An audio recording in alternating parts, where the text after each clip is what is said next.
Hello guys, இன்றைக்கி நம்ம February 12, 13, 14, 15ஆம் தேதிக்கான கரண்ட் அஃபேர்ஸ் தான் பார்க்க போகிறோம். ஸோ 12ஆம் தேதிக்கான கரண்ட் அஃபேர்ஸ் ஆல்ரெடி இந்த கொஸ்டின் அண்ட் ஆன்சர் அந்த டைப்பில் பார்த்துருப்போம்.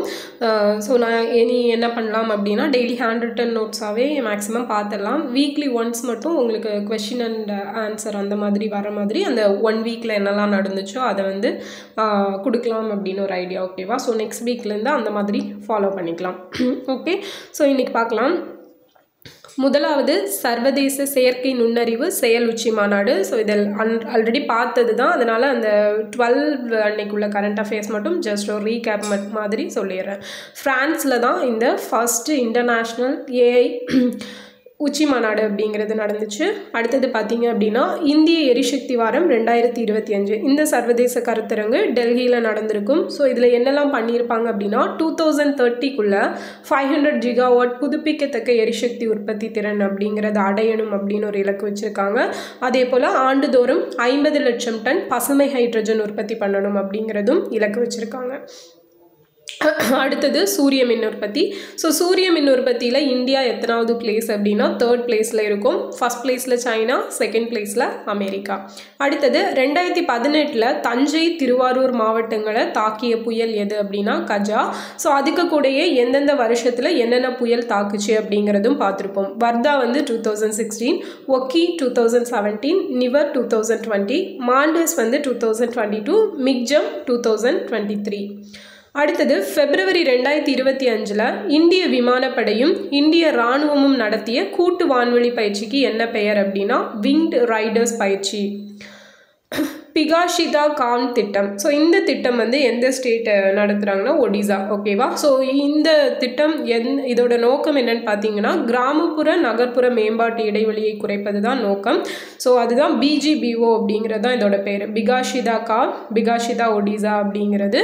ஸோ இது எல்லாமே ஆல்ரெடி எக்ஸ்ப்ளனேஷன் நல்ல டீட்டெயிலாகவே பார்த்துருப்போம். அடுத்தது தசாவதாரம் பாரம்பரிய நாட்டுப்புற நாடக வடிவம்.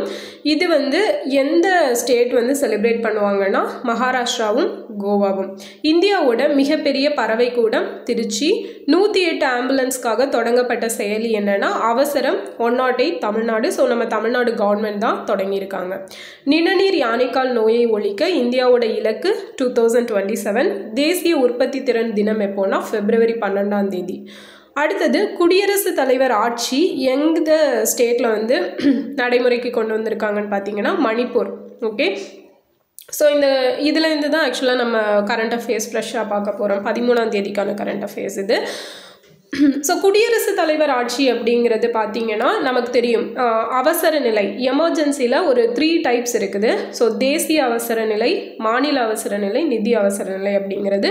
ஸோ அதை பற்றி பேசக்கூடிய ஆர்டிகல்ஸ் பார்த்தீங்கன்னா தேசிய அவசர நிலை 352 அண்ட் மாநில அவசர நிலை 356 அண்ட் 365 ரெண்டுமே வந்து அதை பற்றி சொல்லக்கூடியது தான்.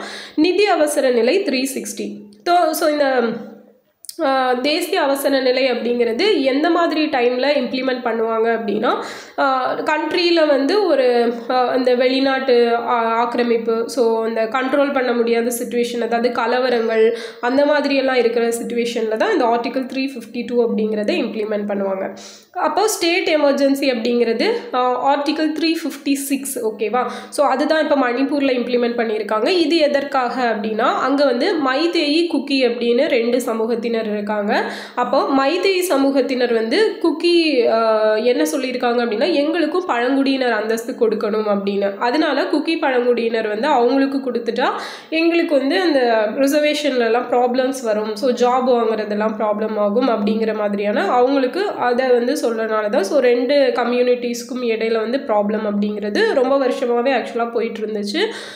அதை வந்து கண்ட்ரோல் பண்ண முடியாத ஸ்டேஜில் இருந்தனால தான் இப்போ குடியரசுத் தலைவர் ஆட்சி அப்படிங்கிறத அமல்படுத்தியிருக்காங்க. இது 356 சொல்லக்கூடியது. இதுவே 365 வந்து எந்த மாதிரியான டைமில் இம்ப்ளிமெண்ட் பண்ணுவாங்க அப்படின்னா ஒரு ஸ்டேட் வந்து சென்ட்ரல் கவர்மெண்ட் ஏதாவது ஆர்டர் போடுறாங்க, இல்லை சென்ட்ரல் கவர்மெண்ட்டுக்கு ஒபே பண்ணி நடக்கலை அப்படிங்கிற பட்சத்தில் வந்து 365 வந்து இம்ப்ளிமெண்ட் பண்ணுவாங்க. ஓகேவா? ஸோ இது வந்து அந்த ஸ்டேட்டோட ஆளுநர் அவர் கொடுக்குற தகவலின் பேரில் தான் இந்த பிரசிடென்ஷியல் ரூல் குடியரசுத் தலைவர் ஆட்சி அப்படிங்கிறது இம்ப்ளிமெண்ட் பண்ணுவாங்க. இன்னொரு விஷயம் இதில் சொல்லணும் அப்படின்னா மணிப்பூரோட ஆளுநராக இப்போ யார் இருக்கான்னா அஜய்குமார் பல்லா அப்படிங்கிறவர் இருக்கார். நோட் பண்ணிக்கோங்க, அஜய்குமார் பல்லா தான் மணிப்பூரோட ஆளுநராக பிரதமராக இருக்கார். அடுத்தது 360. ஸோ 360 பார்த்திங்க அப்படின்னா ஃபினான்ஷியல் எமர்ஜென்சி. ஸோ நிதி நெருக்கடி வர்றப்ப இந்த நிதி அவசர நிலை அப்படிங்கிறது இம்ப்ளிமெண்ட் பண்ணுவாங்க. பட் ஸ்டில் இது வரைக்கும் நம்ம இந்தியாவை பொறுத்த வரைக்கும் நிதி அவசர நிலை அப்படிங்கிறதெல்லாம் இம்ப்ளிமெண்ட் பண்ணலை. ஓகே, ஸோ ஓகே, உங்களுக்கான கொஷின் பார்த்தீங்க அப்படின்னா இந்த இது வரைக்கும் எந்த ஸ்டேட்டில் அதிக மாநில அவசர நிலை அப்படிங்கிறத அதிக தடவை இம்ப்ளிமெண்ட் பண்ணியிருக்காங்க, அண்ட் ஃபஸ்ட்டாக எந்த ஸ்டேட்டில் இம்ப்ளிமெண்ட் பண்ணாங்க. ஸோ இது நமக்கு ஸ்கூல் புக்ஸ்லேயே இருக்குது. ஸோ அதை நீங்கள் தான் கமெண்டில் சொல்ல போகிறீங்க. நெக்ஸ்ட்டு வருமான வரி சட்டம் இயர் பார்த்தீங்கன்னா 1961. ஸோ இது இப்போ எதுக்காக நியூஸில் இடம்பெற்றிருக்குன்னு பார்த்தீங்கன்னா வருமான வரி சட்டத்தில் ஒரு சில திருத்தங்கள் அப்படிங்கிறது 2025 அப்படிங்கிற பேசிஸில் ஒரு மசோதா தாக்கல் பண்ணியிருக்காங்க. அதனால தான் இது நியூஸில் இடம்பெற்றிருக்கு. அடுத்தது நடப்பு மக்களவையில் பெண் எம்பிக்கள் மொத்தம் எத்தனை பேர் இருக்காங்கன்னு பார்த்தீங்க அப்படின்னா 74 பெண் எம்பிக்கள் இருக்காங்க. ஸோ 543 இருக்கும் இல்லையா டோட்டலாக. ஸோ அதில் 74 பேர் பெண் எம்பிக்களாக இருக்காங்க. எந்த ஸ்டேட்லேருந்து அதிகமான பெண் எம்பிக்கள் இருக்காங்க அப்படின்னா மேற்கு வங்கம் 11 பேர் இருக்காங்க. மேற்கு வங்கத்துலேருந்து, மகாராஷ்டிராலேருந்து 7 பேர், உத்தரப்பிரதேஷ்லேருந்து 7 பேர் இருக்காங்க. ஸோ தமிழ்நாட்டிலேருந்து எத்தனை பெண் எம்பிக்கள் இருக்காங்க அப்படின்னா 5 பேர். ஸோ 5 பேரை வச்சுட்டு 5th பிளேஸில் நம்ம இருக்கோம். தமிழ்நாடு அப்படிங்கிறது அதிக ஆண் எம்பிக்கள். ஓகே, ஸோ அவங்கள பெற்றிருக்கிற மாநிலம் எது அப்படின்னா யூபி. ஸோ 73 எம்பிக்கள் அப்படிங்கிறவங்க யூபியிலேருந்து இருக்காங்க. ஊழல் தரவரிசை 2024 இந்தியாவின் இடம். ஸோ இது வந்து டிரான்ஸ்பரன்சி இன்டர்நேஷ்னல் அப்படிங்கிற கம்பெனி தான் இந்த ரிப்போர்ட் வந்து வருஷம் வெளியிடுவாங்க. 2024க்கான ரிப்போர்ட்டில் நம்ம இந்தியா வந்து ஆக்சுவலி பார்த்தீங்கன்னா 2023ல் 93rd பிளேஸில் இருந்திருப்போம். ஓகேவா? ஸோ இப்போ ஒரு 3 பிளேஸ் கீழே போய் 96க்கு போயிட்டோம். ஊழல் வந்து மிகுந்திருக்குது. 38 புள்ளிகள் அப்படிங்கிறது நம்ம வச்சுருக்கிறோம். அண்ட் ஊழல் குறைந்த நாடு அப்படின்னு பார்த்தீங்கன்னா எந்த கண்ட்ரினா டென்மார்க். ஓகேவா? 2nd பிளேஸில் ஃபின்லாண்ட் இருக்காங்க. 3rd பிளேஸில் சிங்கப்பூர் இருக்காங்க. ஊழல் அதிகமாக இருக்கிற கண்ட்ரி எதுன்னு பார்த்தீங்கன்னா சவுத் சூடான், தெற்கு சூடான் தான் வந்து ஊழல் அதிகமாக இருக்கிற நாடு அப்படிங்கிற பட்டியலில் இருக்கிறாங்க.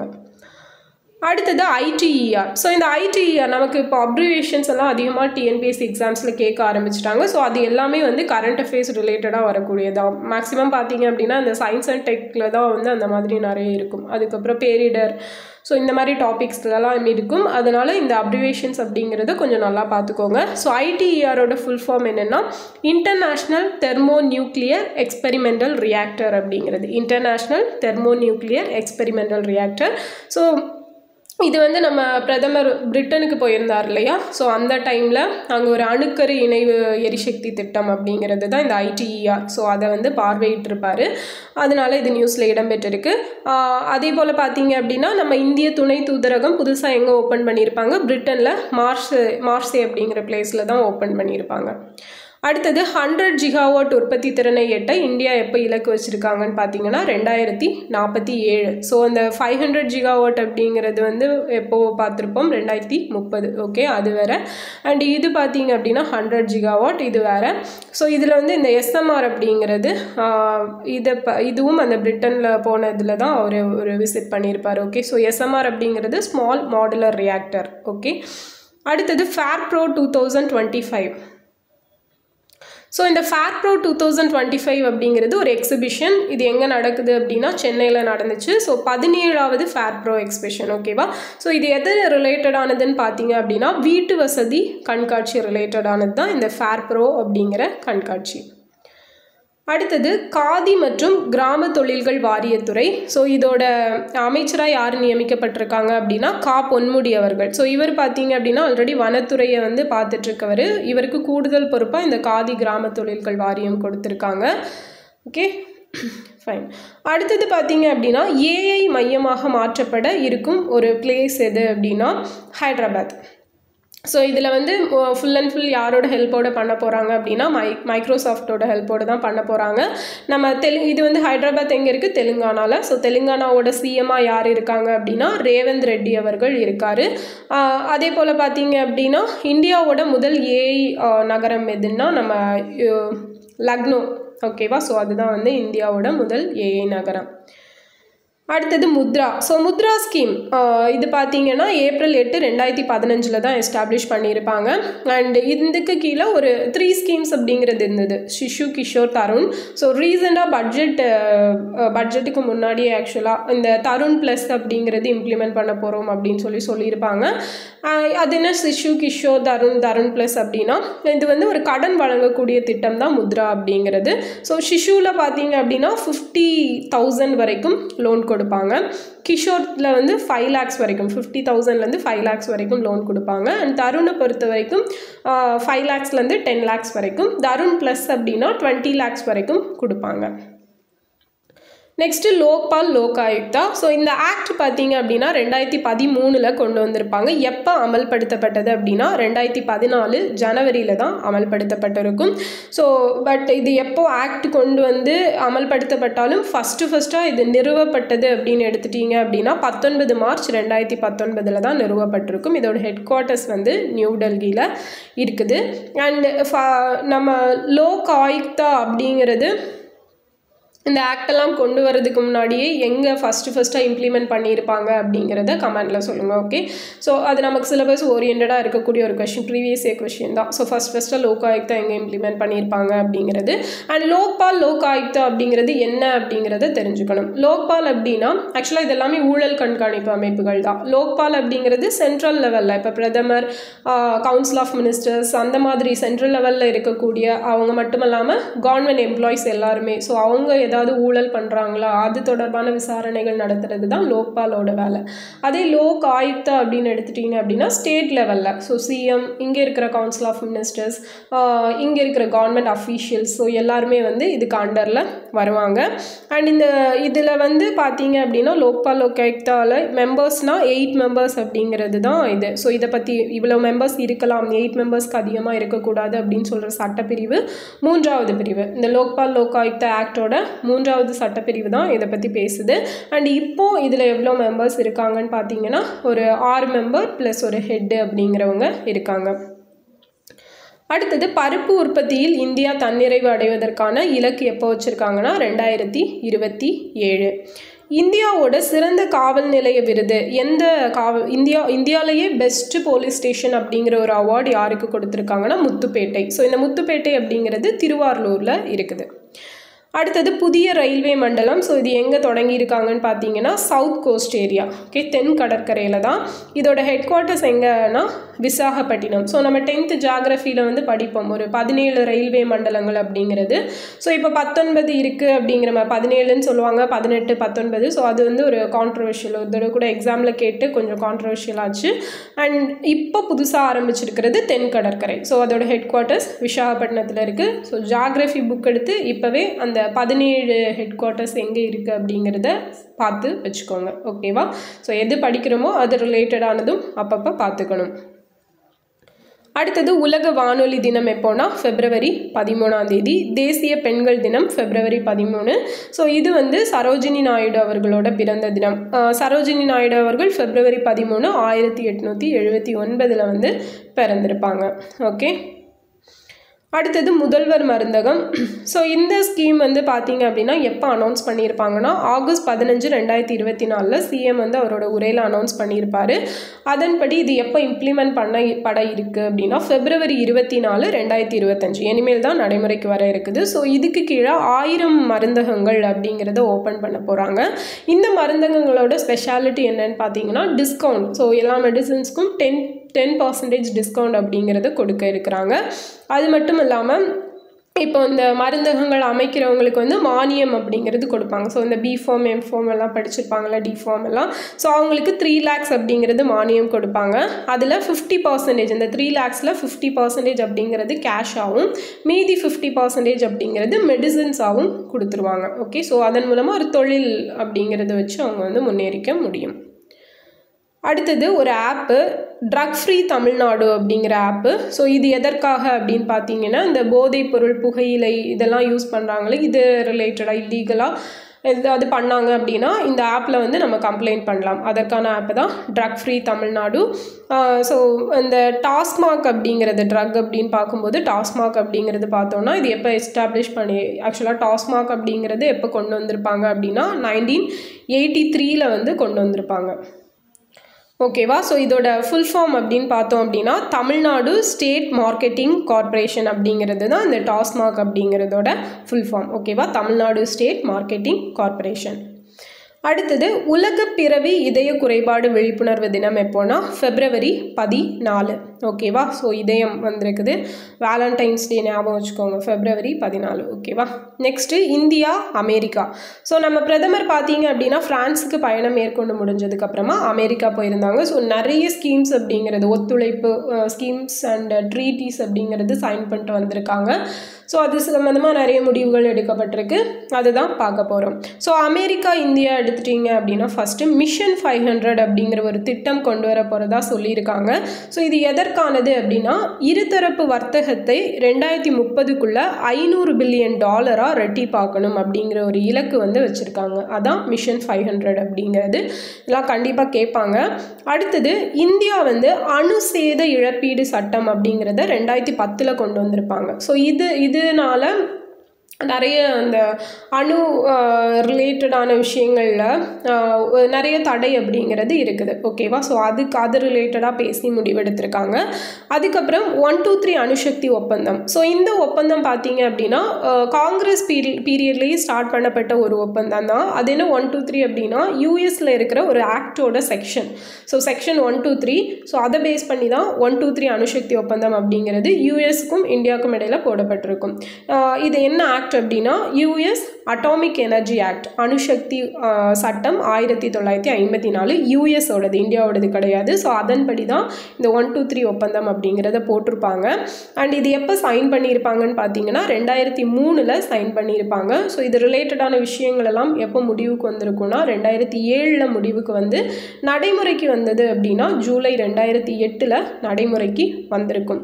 ஸோ இந்த விஷயங்கள் பற்றியெல்லாம் பேசியிருப்பாங்க. இப்போ வந்து இந்த 123 அணுசக்தி ஒப்பந்தத்தை திருப்பி ரினியூவல் பண்ணிக்கலாம், நம்ம வந்து இதில் இன்னும் நிறைய விஷயங்கள் செய்யலாம் அப்படிங்கிற மாதிரி அமெரிக்காவும் இந்தியாவும் பேச்சுவார்த்தை நடத்தியிருக்காங்க.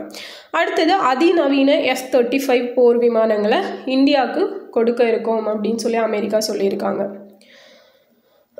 அடுத்தது பார்த்தீங்க அப்படின்னா புதிய தலைமை தேர்தல் ஆணையர். ஸோ இந்த இப்போது யார் தேர்தல் ஆணையராக தலைமை தேர்தல் ஆணையராக இருக்காங்க அப்படிங்கிறத கமெண்டில் சொல்லுங்கள். ஓகேவா?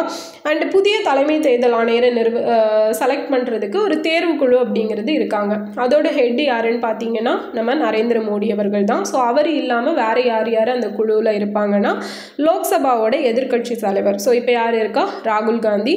அண்ட் மத்திய உள்துறை அமைச்சர் யாருன்னா அமித்ஷா. ஓகேவா? ஸோ இவங்க இருக்கிறது தான் அந்த தேர்வுக்குழு. ஸோ இவங்க குழுவுக்கு வந்து ஒரு 5 பர்சன்ஸை வந்து பரிந்துரை பண்ணுவாங்க. ஓகே, அதில் ஒருத்தவங்களை செலக்ட் பண்ணுவாங்க. அண்ட் இதுக்கு முன்னாடி வரைக்கும் சீனியராக இருக்க ஒரு தேர்தல் ஆணையரை தான் தலைமை தேர்தல் ஆணையராக நியமிச்சிட்டு இருந்தாங்க. ஸோ அந்த பேசிஸில் பார்த்தீங்க அப்படின்னா அந்த 2 பேர் இருப்பாங்க, சுக்பீர் சிங் சம். ஓகேவா? ஸோ அவரும் அண்ட் இன்னொருத்தர் ஞானேஸ்வரன் நினைக்கிறேன். ஓகேவா? ஸோ அவங்க அந்த ஞானேஸ்வர் அப்படிங்கிறவர் தான் வந்து அடுத்தது நியமிக்கப்படலாம் அப்படின்னு சொல்லிட்டு இருக்காங்க. ஸோ இப்படி தேர்ந்தெடுக்கிறவங்கள யார் நியமிப்பாங்க அப்படின்னு பார்த்தீங்கன்னா குடியரசுத் தலைவர் தான் நியமிப்பாங்க. அடுத்தது கள்ளர் சீரமைப்பு பள்ளிகளில் உள்கட்டமைப்பு வசதிகள். ஸோ நம்ம ஒரு 120 crores அப்படிங்கிறது செலவில் அரசு சார்ந்த கல்லூரி பள்ளிகளுக்கு வந்து நிறைய உட்கட்டமைப்பு வசதிகள் அப்படிங்கிறத செஞ்சு முதல்வர் வந்து திறந்து வச்சுருக்காரு. ஸோ அதில் வந்து இந்த கள்ளர் சீரமைப்பு பள்ளிகள்லையும் உட்கட்டமைப்பு வசதிகள் அப்படிங்கிறது பண்ணியிருக்காங்க. அண்ட் இந்த இன்டீரியர் ஒர்க்ஸ். ஓகேவா? ஸோ இதெல்லாம் யாரோட செலவில் பண்ணுறாங்க அப்படின்னா நபார்டு தான் இதுக்கு ஃபண்ட் அலோகேட் பண்ணுறாங்க. ஓகேவா? ஸோ இந்த கொஷின் கேட்கலாம். நபார்டு தான் ஃபண்ட் அலோகேட் பண்ணுறாங்க. ஸோ நபார்டு அப்படின்னு பார்த்தோன்னா இது எப்போ எஸ்டாப்ளிஷ் பண்ணியிருப்பாங்க? 1982 ஜூலை 12. எந்த கமிட்டியோட ரெக்கமெண்டேஷன் அப்படின்னா சிவராமன் கமிட்டியோட ரெக்கமெண்டேஷனில் தான் நபார்டு வங்கி வந்து உருவாக்கப்பட்டிருக்கும். அடுத்தது சென்னை ஹைகோர்ட் நீதிபதிகள். ஸோ ஹைகோர்ட் நீதிபதிகள் வந்து 2 பேரை புதுசாக அப்பாயிண்ட் பண்ணியிருக்காங்க. அது ரிலேட்டடான நியூஸ் தான் இது. ஸோ சென்னை ஹைகோர்ட்டை பொறுத்த வரைக்கும் எத்தனை ஜட்ஜஸோட டோட்டல் கவுண்ட் பார்த்தீங்கன்னா 75. ஆனால் இப்போ எத்தனை பேர் இருக்காங்கன்னா 65 ஜட்ஜஸ் இருக்காங்க. ஸோ நம்ம சென்னையோட தலைமை நீதிபதி யாருன்னு பார்த்தீங்கன்னா ஸ்ரீராம். ஓகே, ஸோ உங்களுக்கான கொஸ்டின் பார்த்தீங்க அப்படின்னா, உயர்நீதிமன்ற நீதிபதிகளோட ஓய்வு பெறும் வயது, உச்சநீதிமன்ற நீதிபதிகளோட ஓய்வு பெறும் வயது. ஓகே, ரிட்டையர்மெண்ட் ஏஜ் 2 பேருக்குமே, சுப்ரீம் கோர்ட் அண்ட் ஹைகோர்ட் ஜட்ஜஸ்க்கு எவ்வளோ அப்படிங்கிறத கமெண்டில் சொல்லுங்கள். அடுத்தது right to information act. So RTI இது ரிலேட்டடான ஆர்டிக்கல்னு பார்த்தோன்னா ஆர்டிக்கல் 19க்கு கீழே வர எல்லாமே. ஓகே, 19(1)A சொல்லலாம். அண்டு இது எப்போ எஸ்டாப்ளிஷ் பண்ணியிருப்பாங்கன்னா 2005 அக்டோபர் 12 எஸ்டாப்ளிஷ் பண்ணியிருப்பாங்க. ஸோ இது அலுவலக ரகசிய சட்டம் 1923 அப்படிங்கிறத நீக்கிட்டு இந்த ஆர்டி ஆக்ட் எல்லாம் கொண்டு வந்திருப்பாங்க. ஸோ இதுக்கு கீழே என்ன அப்படின்னா, நம்ம பொதுமக்கள் ஒரு இந்தியன் சிட்டிசனாக இருக்கக்கூடியவங்க கவர்மெண்ட் என்ன பண்ணுறாங்க, ஸோ ஏதாவது விஷயங்கள் தெரிஞ்சுக்கணும்னு ஆசைப்பட்டால் நம்ம இதில் அப்ளை பண்ணி டீட்டெயில்ஸ் வாங்கிக்க முடியும். ஸோ இதுக்கு ஒரு பிஐஓ அப்படிங்கிறவர் இருப்பார், பொது தகவல் அதிகாரி. அவர் தான் எல்லா டீட்டெயிலும் கொடுக்கணும். ஸோ நம்ம அப்ளை பண்ணது 30 நாளைக்குள்ளே இந்த டீட்டெயில்ஸ் எல்லாம் கொடுக்கணும் அப்படிங்கிறது ஒரு ரூலு. அண்ட் அது அவங்க ப்ராப்பராக சப்மிட் பண்ணல அப்படின்னா அபராதங்கள் அப்படிங்கிறது விதிக்கப்படும். ஓகே, அவங்களுக்கு அந்த ஆஃபீஸஸ்க்கு. ஸோ நெக்ஸ்ட்டு பார்த்தீங்க அப்படின்னா, எல்லா தகவல்களும் இந்த ஆர்டிஐ கீழே கொடுப்பாங்களா அப்படின்னா கிடையாது. ஸோ ஆர்டிஐ கீழே சில விஷயங்கள், இந்த மிலிட்ரி, அதுக்கப்புறம் தேசத்துக்கு முக்கியத்துவம் வாய்ந்தது, அந்த மாதிரியான, அதை வெளியில் சொன்னால் ஏதாவது ப்ராப்ளம்ஸ் வரும், அந்த மாதிரியான விஷயங்கள் எல்லாம் வெளியே சொல்ல மாட்டாங்க. ஓகேவா, திஸ் இஸ் ஆர்டிஏ. அடுத்தது ட்ரஸ்ட். ஸோ ட்ரஸ்ட் அப்படிங்கிறது ஒரு இனிஷியேட்டிவ். ஆக்சுவலாக இந்தியா அமெரிக்காவுக்கு இடையில் புதிய முன்னெடுப்பு ஆரம்பிக்க போகிறோம் அப்படின்னு சொல்லியிருக்காங்க. ஸோ அதோட ஃபுல் ஃபார்ம் பார்த்தீங்க அப்படின்னா, transforming the relationship utilising strategic technology. Okay, transforming relationship utilising strategic technology அப்படிங்கிற ஒரு இனிஷியேட்டிவ் தான். ஸோ அமெரிக்காவுக்கும் இந்தியாவுக்கும் இடையில. ஸோ இது எதுக்கானது அப்படின்னு பார்த்தீங்கன்னா, செயற்கை நுண்ணறிவு, செமிகண்டக்டர் குறைக்கடத்திகள், குவாண்டம் கம்ப்யூட்டிங், உயிரி தொழில்நுட்பம், விண்வெளி ஆய்வு, ஸோ இந்த மாதிரி ஆராய்ச்சிகள் பண்ணக்கூடிய எல்லா துறைகளிலேயும் முக்கியமான இந்த தொழில்நுட்ப துறைகள் எல்லாம் இருக்கு இல்லையா, ஸோ அது எல்லாத்தையும் மேம்படுத்த ஒரு ஊக்கம் அளிக்கிறதுக்கு சப்போர்ட் பண்ணுற மாதிரியான ஒரு திட்டம் தான் இந்த ட்ரஸ்ட் அப்படிங்கிறது. ஓகே, அடுத்தது ஏஷியா. ஸோ ஏஷியா அப்படிங்கிறதும் ஒரு திட்டம். இது ஒரு லட்சிய திட்டம் அப்படின்னு சொல்கிறாங்க. இதோட ஃபுல் ஃபார்ம் பார்த்தீங்க அப்படின்னா, அட்டானமஸ் சிஸ்டம்ஸ் இண்டஸ்ட்ரி அலையன்ஸ் அப்படிங்கிறது. Okay, autonomous systems industry alliance. So இது ஒரு பாதுகாப்பு ஒத்துழைப்பு இந்தியாவுக்கும் அமெரிக்காவுக்கும் இடையில. லைன் ஆஃப் ஆக்சுவல் கண்ட்ரோல் அப்படிங்கிறது இந்தியாவுக்கும் சைனாக்கும் இடையில இருக்கக்கூடியது. இந்த எல்ஐசி கோர்ட்டில் பார்த்தீங்க அப்படின்னா நிறைய ப்ராப்ளம்ஸ் அப்படிங்கிறது சமீப காலமாக வந்துட்டுருக்கு. ஸோ அதனால இன்னும் ப்ராப்ளம்ஸ் டெவலப் ஆகக்கூடாது அப்படிங்கிறதுக்காக தான் இந்த லட்சிய திட்டம் அப்படிங்கிறது போடப்பட்டிருக்குது ஏஷியா. ஓகே, ஸோ இந்த திட்டத்தோட நோக்கம் என்னன்னு பார்த்தீங்கன்னா, இந்தோ பசிபிக் பிராந்தியத்தில் தொழில் நிறுவனங்களிடையே கூட்டுறவு உற்பத்தியை ஊக்குவிக்க அப்படிங்கிற ஒரு விஷயமும் இதோட முக்கியமான நோக்கம். அண்ட் 10 ஆண்டுகளுக்கான இராணுவ ஒத்துழைப்பு திட்டமும் தயாரிக்கப்படும் அப்படிங்கிறத சொல்லியிருக்காங்க. ஸோ எத்தனை இயர்ஸ் அப்படிங்கிறது ரொம்ப முக்கியம், 10 இயர்ஸ். அடுத்தது கௌரவ நைட்வுட் பட்டம். ஸோ இந்த கௌரவ நைட்வுட் பட்டம் அப்படிங்கிறது யாருக்கு கொடுத்துருக்காங்கன்னா, பிரிட்டன் தான் கொடுத்துருக்காங்க. டாடா குழுமத்தோட தலைவரான என் சந்திரசேகர் அவருக்கு கொடுக்கப்பட்டிருக்கு. ஸோ இதோட பெயர் என்னன்னு பார்த்தீங்கன்னா, the most excellence order of the British empire அப்படிங்கிறது தான் அந்த அவார்டோட நேமு. ஸோ இவர் அந்த வணிக உறவுகளுக்கு அதிகபட்சமான ஒரு ஒத்துழைப்பை கொடுத்ததன் காரணமாக இவருக்கு அந்த நைட்வுட் விருது அப்படிங்கிறது வழங்கப்பட்டிருக்குது. நெக்ஸ்ட்டு காசி தமிழ் சங்கம் 2025. ஸோ இது எப்போ ஃபஸ்ட்டாக ஸ்டார்ட் பண்ணியிருப்பாங்கன்னா 2022 பிரதமர் நரேந்திர மோடி அவர்களால் தொடங்கப்பட்டது. ஸோ காசிக்கும் தமிழ்நாட்டுக்கும் எடுக்கக்கூடிய ஒரு ஒற்றுமையை பறைசாற்றக்கூடிய கலாச்சார விழாக்கள் எல்லாம் இதில் நடைபெறும். அண்ட் இந்த வருஷம் பார்த்தீங்க அப்படின்னா 3வது காசி தமிழ் சங்கம் அப்படிங்கிறது நடைபெற இருக்குது. அடுத்தது 38வது தேசிய விளையாட்டுப் போட்டிகள். ஸோ இது எங்கே நடந்துச்சு, உத்தரகாண்டில் நடந்துச்சு. இந்த மேட்ச் ஆக்சுவலாக முடிஞ்சு. இல்லை ஃபஸ்ட்டு பிளேஸ் யாருன்னு பார்த்தீங்கன்னா சர்வீசஸ் அணி, டோட்டலாக 121 பதக்கங்கள் அப்படிங்கிற மெடல்ஸ் வின் பண்ணியிருக்காங்க. செகண்ட் மகாராஷ்டிரா 101. ஓகேவா. அடுத்த third Haryana 153. So okay, so இது மட்டும் நான் கன்ஃபார்ம் பண்ணி சொல்கிறேன். ஓகேவா. அடுத்தது தமிழ்நாடு பார்த்தீங்க அப்படின்னா டோட்டலாக 92 மெடல் அப்படிங்கிறது வின் பண்ணியிருக்காங்க.